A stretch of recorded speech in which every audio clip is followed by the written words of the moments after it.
fix some of the issues, but I'm not sure if it's the beta software itself or the nav software itself, or the nav update itself. I have had issues quite a bit with this version of the nav where it keeps, in some places on the island, it will signal and actually get in to a left-hand only turn lane that it's visualizing. Even it visualizes the arrow for the left-hand turning only in that lane, just to get right back out of it again because we're going straight. It's supposed to go straight, which I'm not sure why it does that. And it seems to be doing that quite often in a lot of different places, and not even near a turn that I'm coming up to. This here is the Brownsville Port Isabel Highway. There's really no other streets on and off of this road here at all. After we pass the docks, there's a couple of fishing places, but no major roads.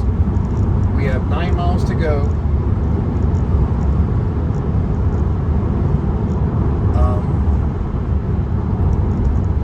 Before it has to really make any turns. So technically, you can stay in either lane. We are coming to 75 mile per hour speed limit sign here, but it's off on the side of the road a little ways, and it doesn't even show up on the it doesn't show up on the visualization, but it did change the speed that time. Sometimes it doesn't. So it's like, is it seeing the sign, or is it getting the nav data? Why sometimes do I have to force it up, and other times it switches? I just dropped someone off at the Brownsville Airport. This is actually my 3rd trip today to the Brownsville Airport. The other 2 times, it did not see that sign, unless I get in the right-hand lane. This time it did. That kind of rules out it getting the speed limit from the nav data, because if it's getting from the nav data, it should have gotten it all 3 times.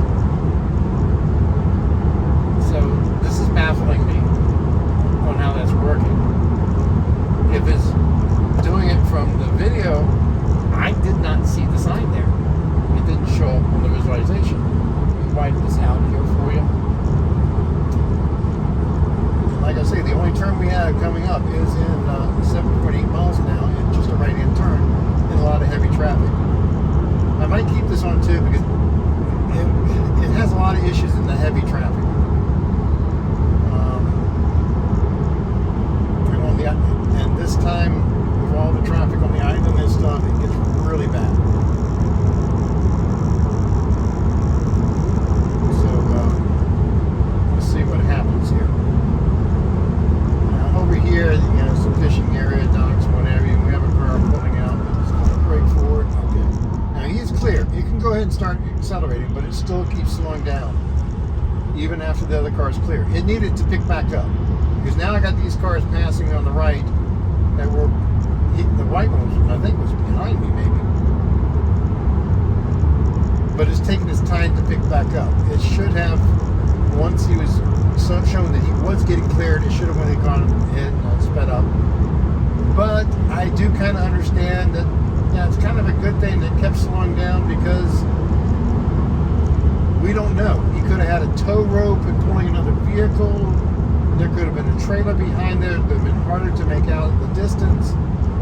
So I kind of understand that. But once it's known as cleared, it needed to speed up, back to the speed a little bit quicker. And not take this long, or that long to get up to speed again. That is one thing they should also work on as well.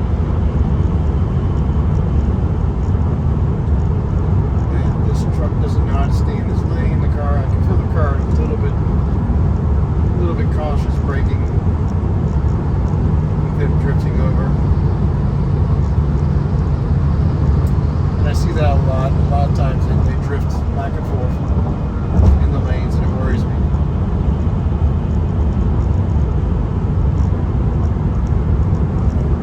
Especially going to the island.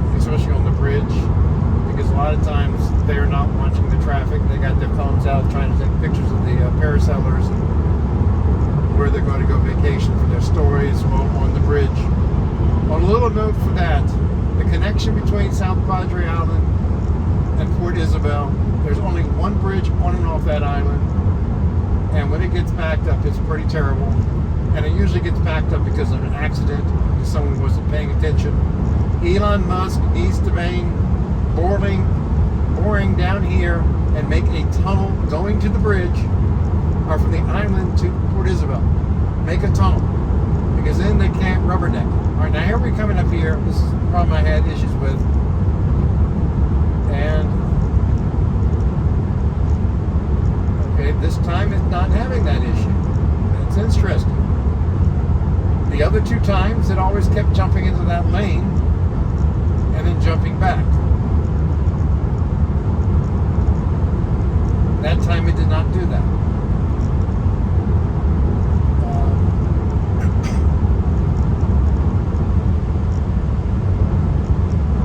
And yesterday, same thing.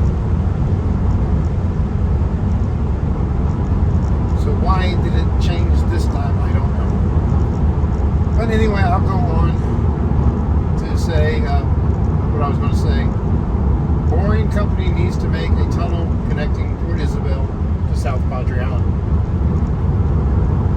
If they have a tunnel for traffic, people can't be watching the parasellers and everything else going out in the bay. I think that's where a lot of the issues are that happen, is that people are too busy trying to see what's going on in the bay, see SpaceX, see the rockets from the distance, taking pictures and everything, and not paying attention and seeing if the cars have stopped in front of them. Or was it this one? Let's see what happens here. Going straight, and there, it fixed itself that time, but it was getting ready to get in that lane.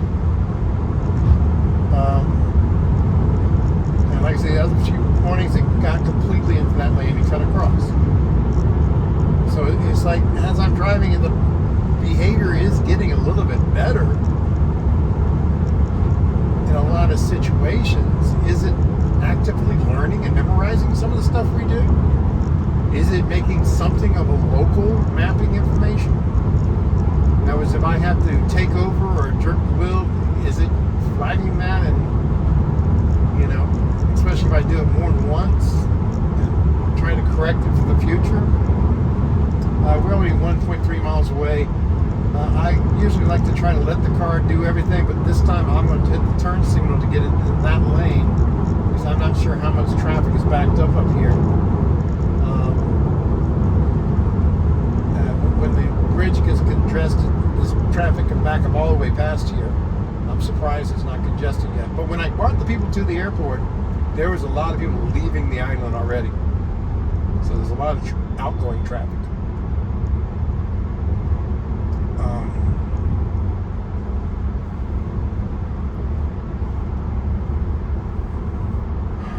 So now, I don't know if there's a lot of incoming traffic or not, but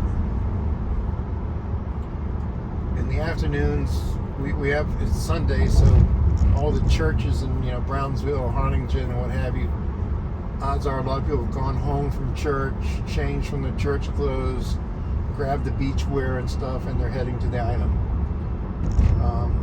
So you'll usually find the afternoon here the traffic will back up going onto the island. And yeah, I see a lot of stop traffic up there. And another thing, when there's heavy traffic like this and stopped, the Tesla could be kind and give a gap for vehicles to go ahead and proceed.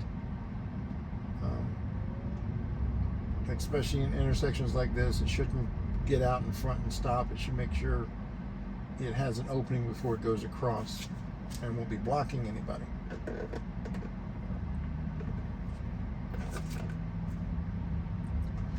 Another note, I've been mentioning it to Dr. Noel. Check out his YouTube channel. He does some pretty good drives and stuff, but so far the 4.2 has not recognized any emergency vehicle lights. I have passed quite a few number of police cars with the lights on, ambulances, fire trucks. It's not notifying me, it's slowing down. But I have had a couple of notifications that it was slowing down for emergency vehicle lights when there was absolutely nothing around at all. What it saw, I don't know. But there was nothing blue and green flashing anywhere. It was just kind of a weird. Why it doesn't see it, I don't know. It could be the frequency, the pattern, the spacing, the color combination. It's amazing how many different municipalities will have slightly different combination of light colors. They're not really uniformed. So it's not like you have to have blue, red, white light, blue, red light, blue, blue light, you know.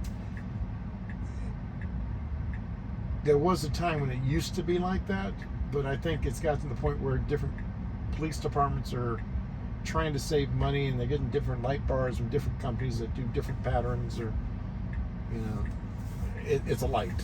That's all that matters.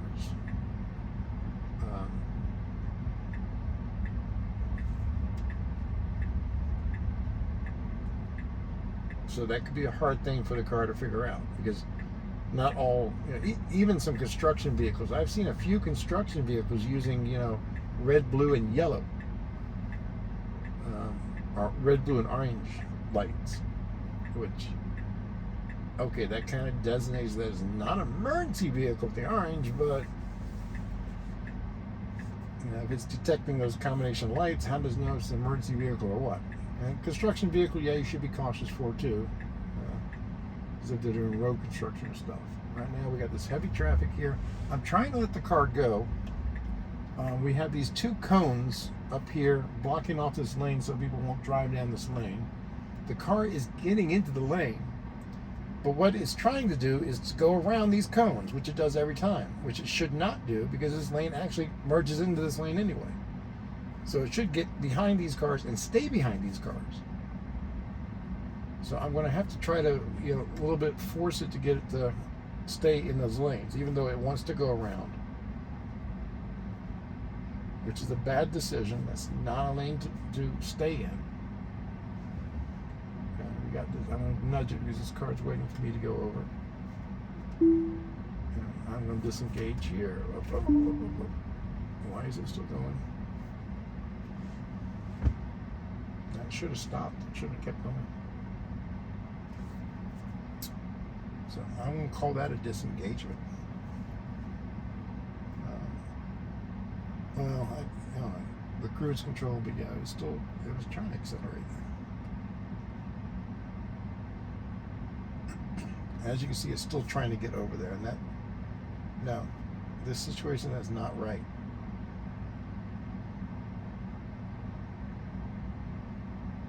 So I'm going to re-engage it once I can get behind this car.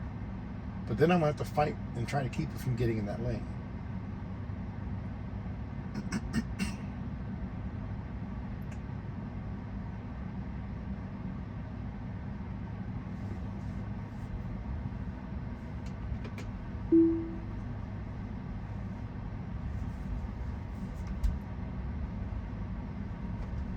Now I'll go ahead and re-engage here, and it's going to...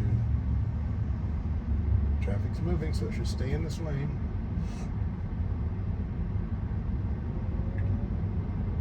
And it doesn't need to move into the other lane. It shouldn't move into the other lane.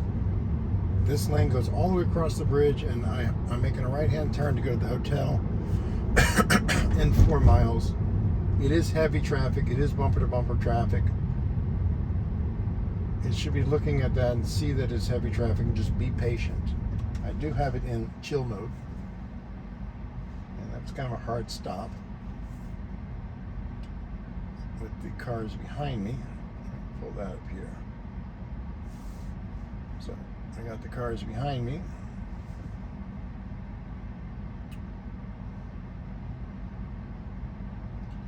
And you can see that car's headlights. I don't know if you can see it flickering like the camera is.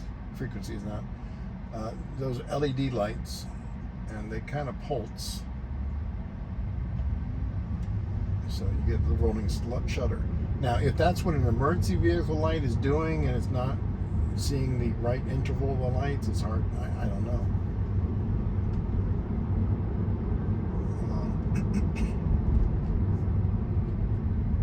I think it'd be nice to know what would happen if an emergency vehicle was behind me with his lights on.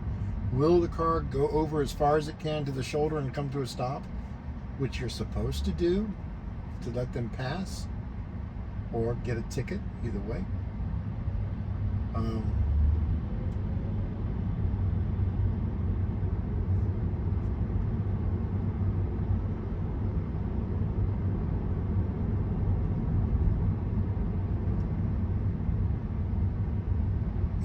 I'm sure that would be in future updates.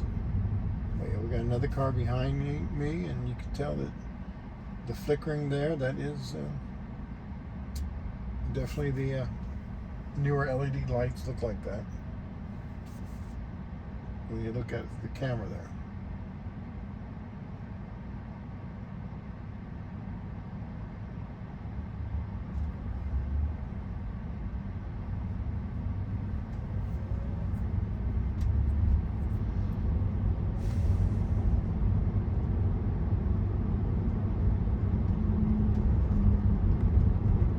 But yeah, this is 4.2.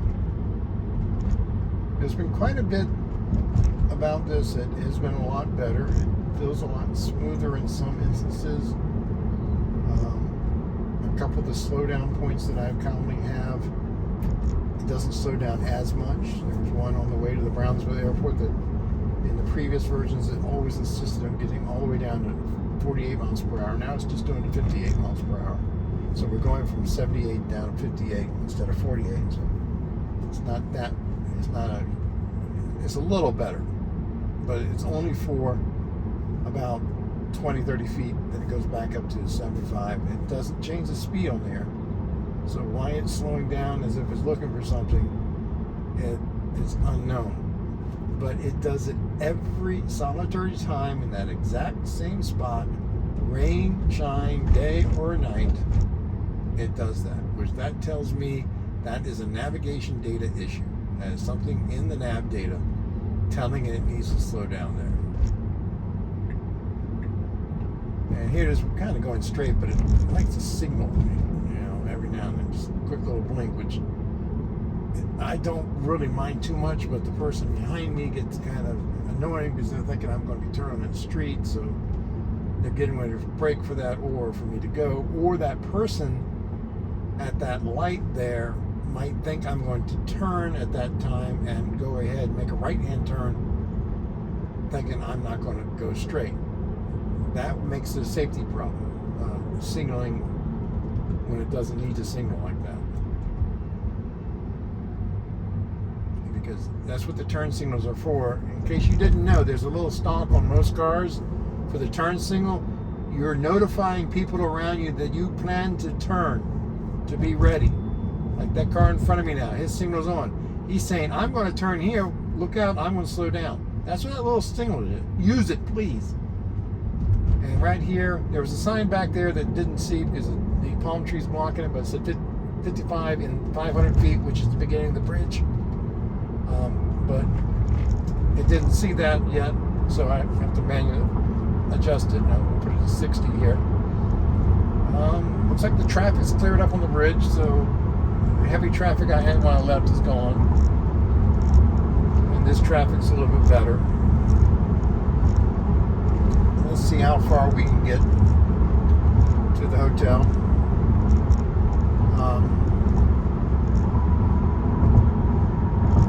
Without having to intervene again.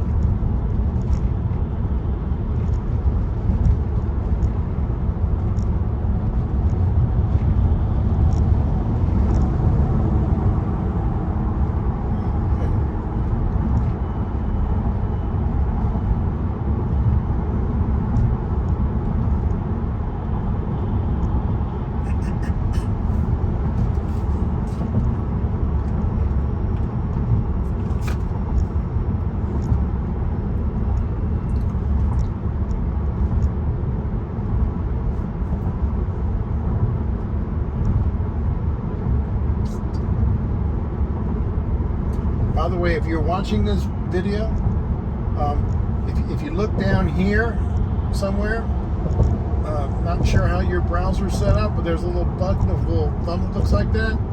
That'd be nice if you would hit it. You know, just don't punch it with your hand, okay? You'll break your damn screen. But just use your tap of your finger if you're using a touch screen, or use your mouse and point over and click it. I would appreciate that. Not that one. Not that one. I don't like it when y'all do that. That makes me mad. But if y'all do that, I kind of like that. And if you're not subscribed, you can subscribe. You'll see a video come up every day. I do a live stream just with some background music from the cameras watching the hotel room. When things get exciting, I try to get over there to take pictures. I'm spending way too much time driving Uber and Lyft right now, trying to make ends meet or what have you. But if we get the likes up and the subscribes up and more people watching what I'm doing, then I might be able to make money off of doing this and not have to drive as much. And then I can do a whole lot more of this, make a whole lot more dumb videos. I'm trying to talk to someone about helping out with the channel to see if we can spice it up a little bit for you and make it enjoyable. Have everything going around here. I don't have any, crazy turns like Chuck Cook has, and a few of the other AI Driver and Dirty Tesla, other good YouTube channels for self-driving videos. Definitely check them out. But I'm just surprised how theirs are doing great for some very difficult situations like Chuck Cook's left turn and everything like this. And my car does great in a lot of those type of situations when I run into them. But it's these little bitty dumb things that get very dumb things. Like right now, we're in a 30-mile-per-hour zone. We're going to be turning left here. It is signaling it's going to go. And it's a yield here. So it's going to try to accelerate for the yield. And I'm watching myself to make sure, because we are still responsible. See if it's going to try to go. And it should wait. And I think it's going to wait. So it's waiting for the traffic, which is good. And it should be seeing that sign over here. It says 30 miles per hour. There's a sign right over here, but it's not visualizing it.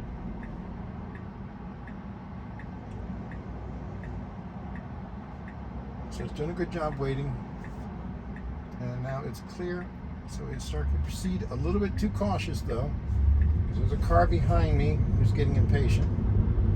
And now it drops down to 25. I have to scroll back up. It's strange that it drops down to 25 there, even though there's a 30-mile-per-hour sign that it did not see. And only when I'm coming off the bridge. If I am coming the other way down the road, and right when I pass that point, it still maintains 30 miles per hour. It doesn't drop down to 25. So, again, I'm confused. Is it a nav issue? Why is it doing it? This is a little tricky little corner here because we got a lot of traffic come here. They got these guys sit out too far. Now this driveway for the hotel is really a pain. There's no line markings. It gets really jerky for this. Let me turn off those cameras there. It's visualizing it for the driveway. Limiting road type, that was nice.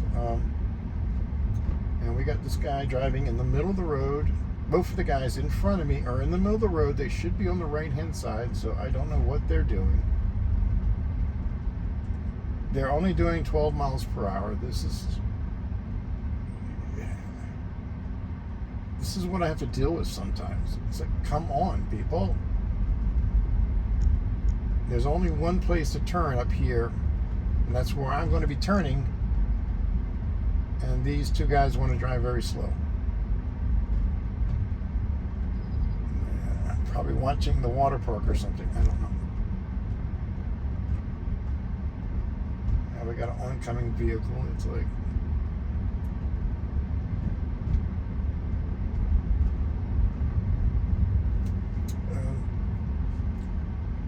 the map.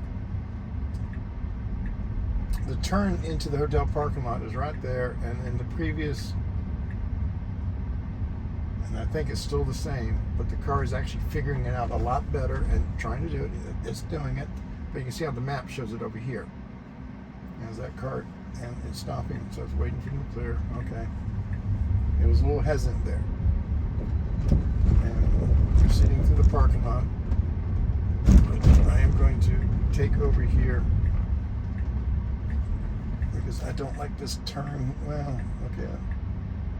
And it's turning, but it's, okay, I'm taking over here because it's trying to go over here.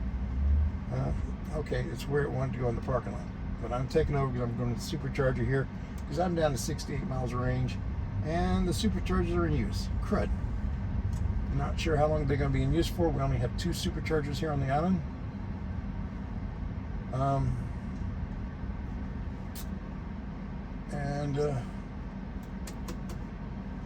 Let's see here. We got destination chargers here, but let's see if there's anybody in the destination chargers. Okay, they're not in their cars.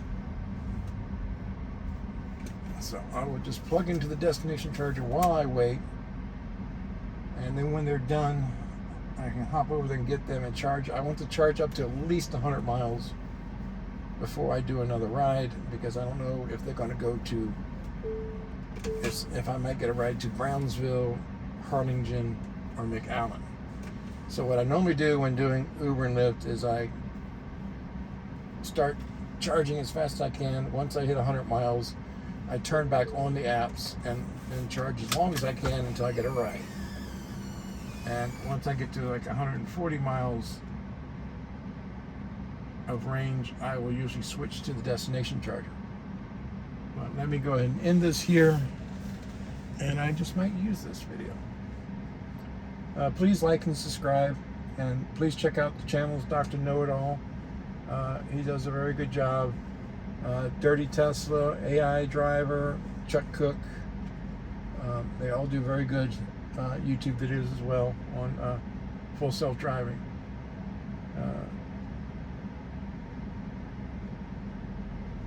I guess that's it for now. I'll talk to y'all later.